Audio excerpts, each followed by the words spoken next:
Thompson's auto repair in Detroit exploded in collective laughter when Jake Miller, 19 years old, 3 months into his apprenticeship, presented his project to the veteran mechanics.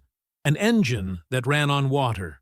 Not hybrid, not complex hydrogen, but a system that used water as primary fuel through an advanced electrolysis process. The experienced mechanics, men with 30 years of grease under their fingernails, mocked him mercilessly. They called him the fairytale kid, the holy water engineer, the genius of the impossible. The shop foreman, Bill Jackson, laughed so hard he had to lean against a workbench. But 3 weeks later, when the CEO of MotorTech America, the biggest American automotive manufacturer, personally walked into the shop asking for Jake Miller, nobody was laughing anymore. And when they discovered why he'd come and what that water engine they'd ridiculed was actually worth, the entire shop understood they'd made the biggest mistake of their careers, underestimating a young man who'd built something that they, with all their experience, hadn't even dared to dream. Jake Miller had always loved engines. As a kid, he took apart anything with gears, toys, old radios, his mom's toaster, which cost him a week grounded. At 19, without money for college, he found a spot as an apprentice at Thompson's Auto Repair, a respected shop in Detroit's industrial outskirts. The shop was the veteran's kingdom. Bill Jackson, the foreman, was 52 with 32 years of experience. The other mechanics, Frank, Dave, Mike, Tom, were all at least 40 with decades of work in their hands. They treated Jake like the errand boy. Get coffee, sweep the floor, bring tools. But Jake had something they'd lost long ago: insatiable curiosity and the conviction that there were still discoveries to be made. Evenings after his shift, he stayed in the shop studying, reading technical manuals, watching physics and chemistry videos online. His mom, a widow and cashier at Walmart, worried he worked too much. But Jake had a dream. For months he'd been secretly working on a project. He'd read about electrolysis, the process that separates water into hydrogen and oxygen. He'd studied past failed attempts at water engines, understanding where they'd gone wrong. The problem had always been energy. It took more energy to split the water than you got from burning the hydrogen. But Jake had an insight. What if you could use a magnetic resonance system to make electrolysis more efficient? What if you could recover energy from the process itself to feed the next cycle? He started experimenting in his garage with salvaged parts, used batteries, components he bought with his savings. After 6 months of trial and error, he'd created a working prototype, a small engine that ran using only water and an initial battery. It wasn't perfect, efficiency was still low, but it worked. It was proof of concept. Excited and naive, Jake decided to share his discovery with his colleagues. He thought they'd be impressed, maybe even proud. One October morning, he arrived at the shop with his prototype in a cardboard box. He'd prepared a small presentation, hand-drawn technical diagrams, calculations written in a crumpled notebook. During lunch break, heart pounding, Jake gathered the mechanics. He set the prototype on the workbench, with its amateur appearance of exposed wires and clumsily soldered components. He began explaining the concept, talking about resonant electrolysis, energy recovery, thermodynamic efficiency. The mechanics looked at him with expressions ranging from confusion to amusement. Bill Jackson was the first to laugh, a deep, mocking laugh. Soon, everyone joined in. Jake felt his cheeks burn as laughter filled the shop. Frank, a heavy-set mechanic with a beer gut, slapped his shoulder so hard he nearly fell. Dave made sarcastic comments about the magic fountain. Mike asked if he could use it to water plants. Bill shook his head condescendingly, explaining to Jake that he had a lot to learn before talking about impossible things.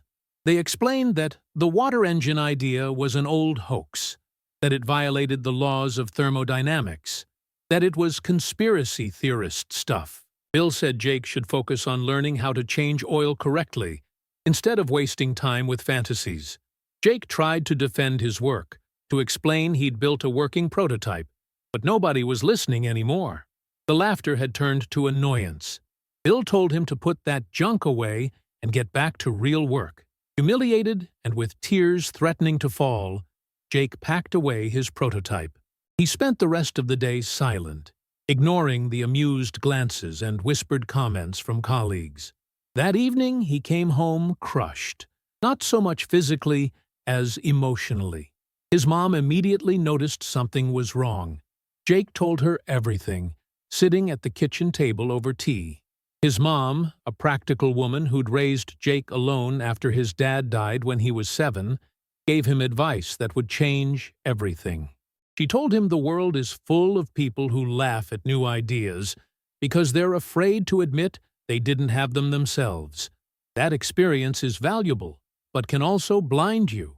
That if he believed in his work, he shouldn't seek approval from those who didn't have the vision to understand it. He needed to find someone who did. That night, Jake made a decision. He wouldn't give up, but he'd change strategy. Instead of seeking approval in the shop, he'd find someone in academia or industry who could truly evaluate his work. In the following days, Jake became quieter at the shop. The colleagues had lost interest in teasing him, but Jake used every free minute to perfect his prototype and find someone who'd take him seriously. Evenings, he went to the library and used public computers to write emails. He contacted engineering professors at MIT, researchers specialized in alternative energy, even small startups working on green technologies. Most didn't respond. Some sent polite rejections, but Jake didn't give up. He sold his PlayStation to buy better components. He studied every evening until late. One evening, while browsing online, he discovered that MotorTech America, the biggest American automotive manufacturer based in Detroit, had a program called Innovators of Tomorrow, an initiative to find young talent with revolutionary ideas. They had a portal where you could submit proposals. Jake spent a whole week preparing his application. Project description, photos of the prototype, digital diagrams. The night before submitting, his mom brought him warm milk and put a hand on his shoulder. That silent gesture gave him final courage. He submitted the application at 4 a.m. Weeks passed without response. Jake began losing hope. Then, on a cold November morning, the email came. Dr. Robert Chen, Director of Research and Development at MotorTech America, was extremely interested in the project. He wanted to see the prototype. Jake read the email 3 times. Someone important was taking his work seriously. The response came immediately. Dr. Chen asked if he could come to Detroit next Thursday. He preferred to see the project in the shop where Jake worked. Jake hesitated. The shop where he'd been mocked. But it was the only place with the right tools. He accepted. On Tuesday, he told Bill that a contact from the automotive industry would come Thursday to see the prototype. Bill laughed and made sarcastic remarks about the big investor. Jake didn't respond. Thursday morning, Jake arrived at the shop an hour early. He'd cleaned the prototype repeatedly, prepared all his notes, rehearsed the demonstration. He'd barely slept. At 10 o'clock, the agreed time, Jake stood in the shop corner he'd prepared. He checked his phone obsessively. Then he heard the rumble of a powerful engine outside. A black Tesla Model S, gleaming and obviously expensive, stopped at the entrance.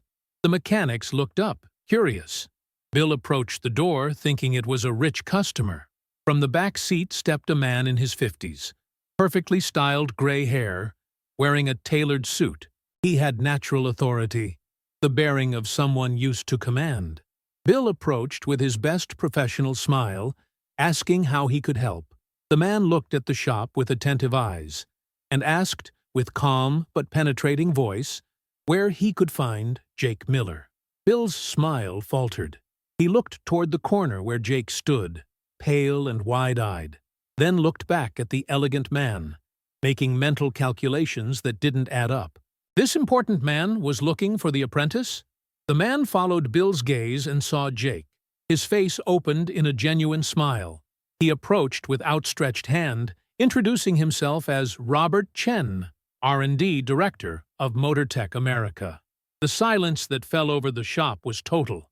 Frank dropped a wrench that echoed on the concrete floor.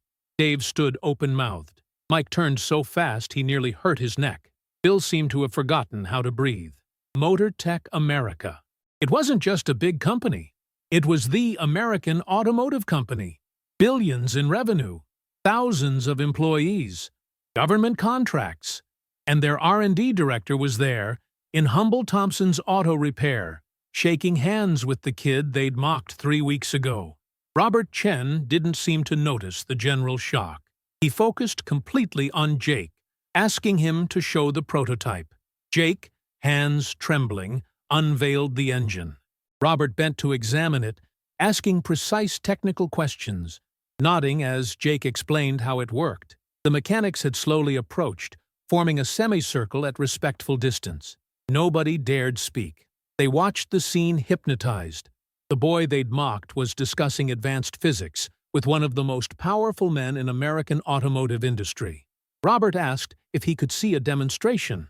Jake, heart pounding so loud he could hear it in his ears, poured water into the prototype tank, activated the initial system. There was a moment of tension. Then the small engine started with a subtle but constant hum. No fuel, just water and electricity. Robert watched the engine run for a good 5 minutes, occasionally asking technical questions. Then he straightened, looked Jake in the eyes, and said something that froze everyone's blood. He said that the prototype, even with all its current limitations, represented a potential breakthrough in the automotive industry. That MotorTech was ready to offer Jake a full scholarship to study mechanical engineering, plus a collaboration contract to develop the project in their research labs. That he saw a future where this technology, perfected, could power an entire new generation of vehicles. The silence in the shop was so deep you could hear the traffic outside. Bill seemed in shock. The other mechanics looked at Jake with expressions mixing disbelief, envy, and something resembling growing shame. Robert pulled out a business card, gave it to Jake, told him to call the next day to discuss details. Then, before leaving, he turned and looked at the gathered mechanics. With polite but unmistakably critical tone, he said it was a shame when talent was discouraged instead of nurtured, when innovation was ridiculed instead of celebrated. Then he left, leaving a shop full of men who suddenly felt very, very small. After the black Tesla disappeared, the silence in the shop continued. All eyes were on Jake, clutching Robert Chen's business card. Bill muttered something about getting back to work and walked away. The other mechanics followed slowly, throwing glances at Jake that mixed curiosity, envy, and resentment. The rest of the day was surreal. During lunch break, Jake heard fragments of conversations. Just a lucky break. Probably doesn't even work right. The atmosphere had changed. Jake had proven them wrong, and wounded pride is hard to handle. That evening, Jake told his mom everything. She hugged him tight, tears in her eyes, whispering how proud she was. The next day, Jake called the number on the card. Robert Chen greeted him warmly. The offer was real. Full scholarship, salary as junior researcher, access to MotorTech labs. But Jake would need to move to the company's research facility in Ann Arbor within 2 months. The decision was easier than he thought. His mom encouraged him immediately. This was the chance of a lifetime. The following Monday, Jake entered Bill's office to resign. Bill nodded, not surprised. Enjoying the story? Give it a little like, and don't forget to subscribe. Now then, let's carry on. Then, in a rare moment of vulnerability, he said that maybe, they'd made a mistake not taking him seriously. That Jake had dared to dream something he hadn't in 30 years. Something completely new. It wasn't exactly an apology, but it was the closest a man like Bill could get. The last 2 weeks at the shop were strange. Dave apologized openly. Mike asked Jake for advice about his nephew who loved taking things apart. It was recognition that maybe young people's dreams shouldn't be automatically dismissed. Jake's last day at Thompson's was a Friday in December. There was no party, no speeches. But when he left, Each mechanic stopped to shake his hand. Silent handshakes, loaded with unspoken things. Bill gave him a toolbox as a farewell gift. He said that even though Jake would be working with computers and labs, a good mechanic always needed good tools. Jake accepted gratefully, understanding the gesture for what it was. Bill's way of saying he considered him one of them despite everything. The move to Ann Arbor was a whirlwind. MotorTech had organized everything. A small apartment near University of Michigan, enrollment in mechanical engineering, access to research labs. First day, Jake showed up at the MotorTech campus with his backpack and heart full of excitement and terror. Robert Chen welcomed him personally, giving him a tour of the facilities. The labs were beyond anything Jake had imagined. Cutting-edge equipment, powerful computers, spaces dedicated to rapid prototyping. He introduced him to the team he'd work with, engineers with PhDs, specialists in alternative propulsion, chemists expert in electrolysis. The first month was overwhelming. Jake had to balance university courses with lab work. The senior engineers initially looked at him skeptically. He was so young, with just a high school diploma. But when they saw him work, when they saw his intuitive understanding of engines and his ability to think outside the box, skepticism turned to respect. The water engine project was assigned to a dedicated team, with Jake as key collaborator. They quickly discovered that his prototype had actually violated some assumptions they'd considered settled.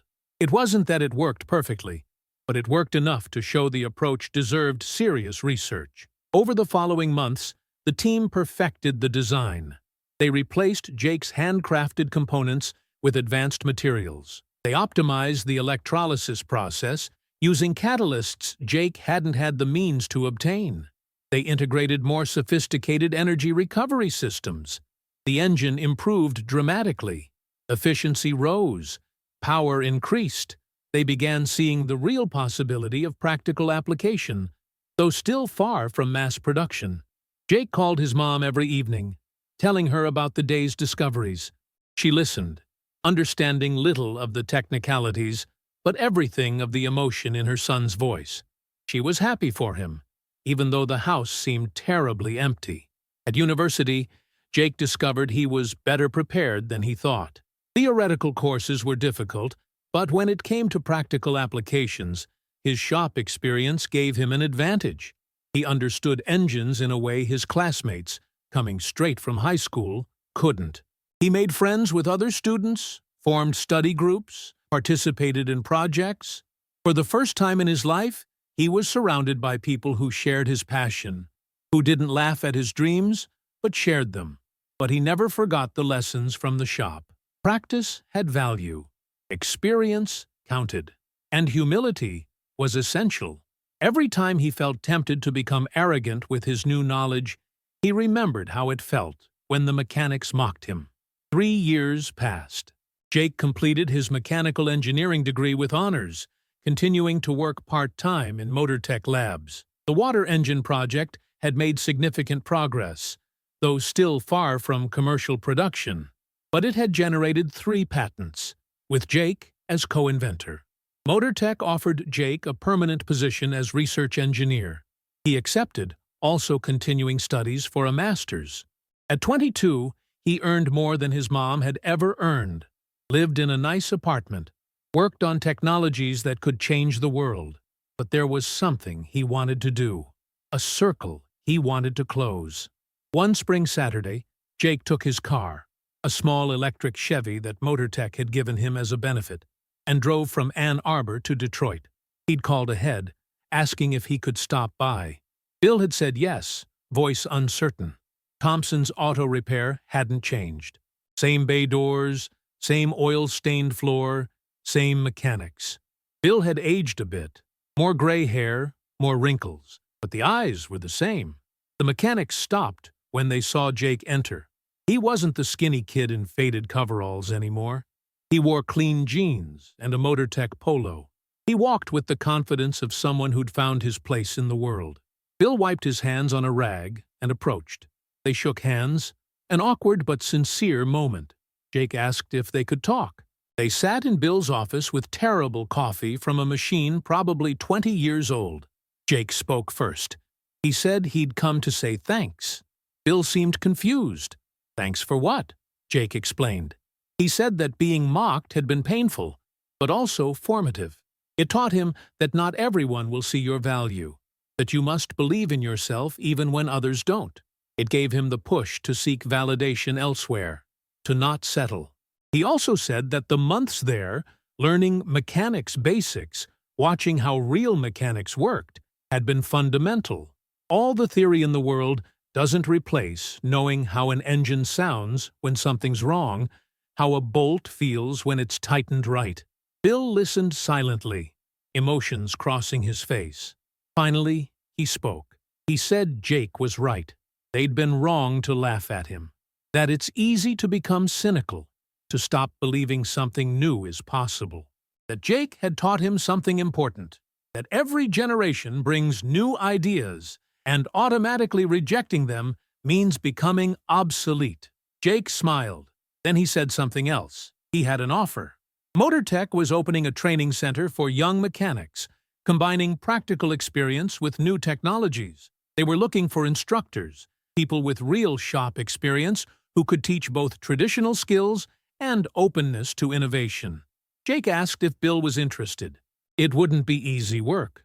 It would mean admitting there was still learning to do, adapting to new methods, but it would be the opportunity to shape the next generation, ensuring they didn't make the same mistake of rejecting new ideas. Bill thought for a long moment, then nodded slowly. He said he was tired of oil changes and brake pads, that maybe it was time to try something different. Before leaving, Jake did something else. He called all the mechanics together. Frank, Dave, Mike, Tom. He told them MotorTech was always looking for consultants with real shop experience, people who could test prototypes under real-world conditions, give feedback that theorists like him couldn't give. It wasn't charity. It was genuine recognition that experience had value, even if they hadn't believed in his specific dream. That a strong team needs different perspectives. Some declined, too attached to their routines. But Mike accepted. He said his nephew, the one who loved taking things apart, had started asking questions about engineering. He wanted to be able to encourage him with real knowledge, not just good intentions. That evening, driving back to Ann Arbor, Jake felt at peace. The boy who'd been mocked had succeeded. But more important, he'd learned that success doesn't mean proving others wrong. It means building bridges, sharing knowledge, lifting others as you rise. Years later, when Jake would become director of alternative propulsion at MotorTech, when the engines he'd helped develop went into production, when he received awards and recognition, he'd still think about that morning at Thompson's Auto Repair, about the 19-year-old kid with an impossible dream, about the mechanics who laughed, about the man in the gray suit who saw potential, about the mom who believed, and about the most important lesson, that today's ridiculed dreams can become tomorrow's revolutionary realities, if only you have the courage to keep believing when nobody else does. The original prototype, that little engine made from salvaged parts and teenage stubbornness, now stood in a glass case in the MotorTech Lab's lobby. A plaque underneath said, "Where it all began." Remember, great ideas are often ridiculed before they're celebrated. Never stop dreaming. And every time a new intern or young engineer looked at it and asked about the story behind that rickety engine, someone told the story of Jake Miller, the boy who dared to imagine the impossible in a shop that had stopped dreaming. Like if you believe age doesn't determine the value of ideas. Comment if you've ever been ridiculed for a dream that came true. Share this story of perseverance, innovation, and redemption. Subscribe for more stories proving dreamers can change the world. Sometimes the loudest laughter turns into the deepest silence, and the boy they mock today might be the man who changes everything tomorrow. The difference between a ridiculous dream and a revolutionary innovation is often just a matter of time and courage.